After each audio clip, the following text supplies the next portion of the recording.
I'm 20 years old and I've been a server at the Belvedere for exactly 6 months. Most nights, I love the rhythm, but tonight, I was running a 16-top alone in the private alcove, and I could feel the stress coming off the kitchen in waves. When a party that size walks in, you usually see a leader, someone coordinating the flow, but this group was different. They were ordering hard before the guest of honor even pulled into the lot.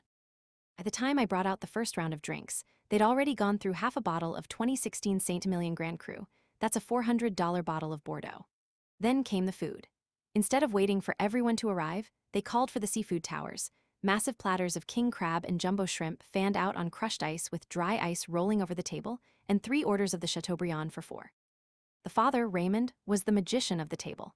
Every time I came by, he'd wave his credit card between 2 fingers and say, "Put it all on this, we're celebrating tonight," loud enough for the tables on either side to hear. But I've worked enough shifts to see through a performance. I saw the mother's designer handbag with a cracked strap held together by a safety pin.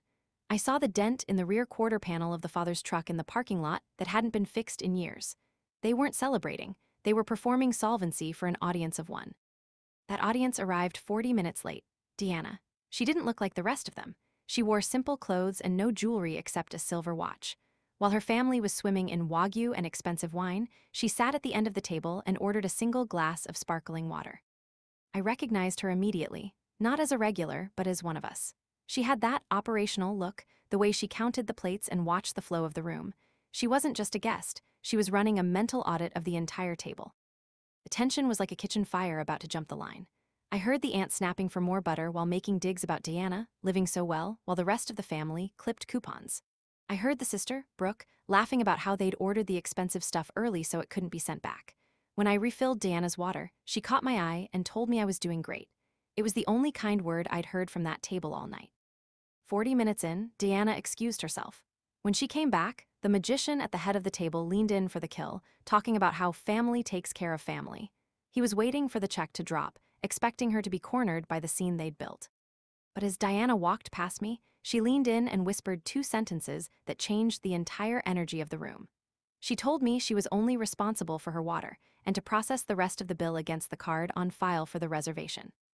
I knew we had a card on file. The hostess had mentioned it earlier because we require one for any party over 12. It was the father's card. I went to the terminal, and my hands were steady. I wasn't just processing a check, I was witnessing a professional-grade boundary being set. In 15 minutes, that card was going to tell the truth that the family had been trying to hide behind seafood towers and Bordeaux. For the first time in my career, I didn't mind the long walk to the table to deliver the bill. If you've ever been the fixer who finally decided to break the cycle, you're not alone. Subscribe to my channel instead for more stories about setting boundaries and finding your worth.